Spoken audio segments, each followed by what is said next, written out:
Assalamualaikum warahmatullahi wabarakatuh. Perkenalkan, nama saya Nur Novitarini dari kelas 01 SMJE 037 reguler CS.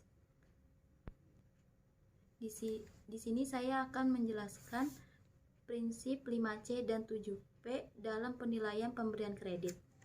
Prinsip pertama yang dijadikan acuan dalam pemberian kredit kepada nasabah adalah prinsip 5C. Prinsip 5C terdiri 5 kriteria yang harus dipenuhi oleh pengajuan kredit, yaitu yang pertama ada karakter. Kriteria yang pertama adalah karakter, yaitu melihat bagaimana karakter dan latar belakang calon peminjam atau nasabah yang mengajukan kredit. Kriteria karakter ini akan dilihat dari wawancara yang dilakukan oleh pihak bank, biasanya bagian customer service. Dari karakter ini akan dapat dilihat juga bagaimana reputasi calon peminjam tersebut, apakah pernah memiliki catatan tindakan kriminal atau kebiasaan buruk dalam keuangan seperti tidak melunasi pinjaman. Yang kedua ada capacity. Kriteria kedua adalah capacity atau kerap disebut juga dengan capability, yaitu bagaimana kemampuan calon peminjam dalam membayar kreditnya. Kriteria ini dilihat dari bagaimana nasabah tersebut menjalankan usahanya atau seberapa besar penghasilan yang diterima setiap bulannya. Jika pihak bank menilai bahwa nasabah tersebut tidak memiliki kemampuan cukup untuk membayar kredit, maka besar kemungkinan ajuan kreditnya akan ditolak. Yang ketiga ada kapital. Kapital atau modal yang dimiliki oleh calon peminjam yang khususnya diberlakukan pada nasabah yang meminjam untuk usahanya atau bisnisnya. Dengan mengetahui modal atau aset yang dimiliki usaha nasabah tersebut, pihak bank dapat sumber pembiayaan yang dimiliki.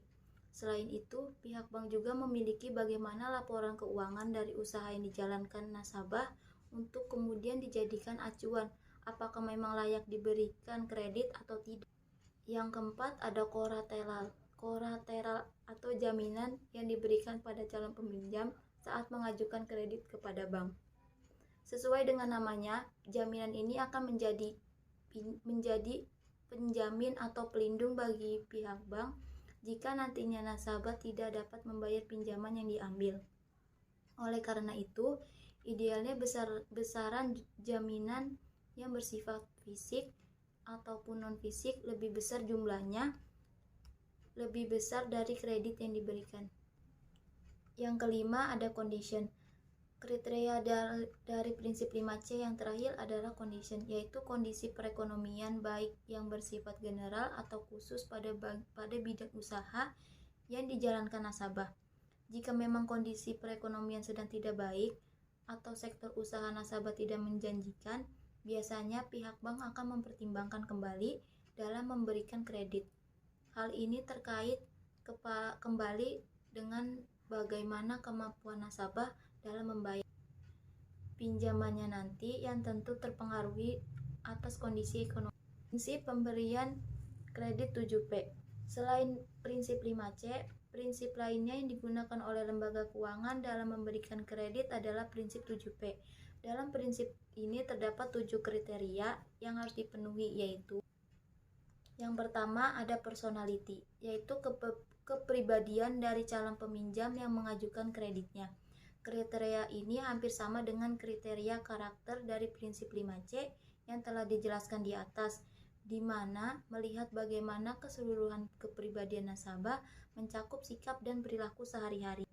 Yang kedua ada party. Dalam prinsip 7P, party adalah di mana calon peminjam dimasukkan ke dalam beberapa golongan yang terkait dengan kondisi keuangannya. Biasanya pihak bank mengklarifikasi nasabah berdasarkan modal yang dimiliki, kepribadian, loyalitas, dan lain sebagainya. Dengan adanya perbedaan klasifikasi dan golongan ini, akan ada perbedaan pula dalam pemberian fasilitas kredit nantinya. Yang ketiga ada purpose, yaitu apa tujuan dari calon peminjam dengan mengajukan kreditnya pada lembaga keuangan. Pihak bank perlu mengetahui untuk apa dana tersebut dan akan digunakan, misalnya untuk modal usaha, investasi, biaya pendidikan, atau justru dengan kegiatan konsumtif. Hal ini juga akan menyesuaikan dengan fokus dari bank atau lembaga keuangan tersebut. Misalnya, jika bank tersebut berfokus pada pengelolaan modal, maka akan tepat bagi nasabah yang mengajukan kredit untuk usaha. Yang keempat, ada prospek. Kriteria prospek adalah yaitu bagaimana prospek dari usaha yang dijalankan oleh calon peminjam.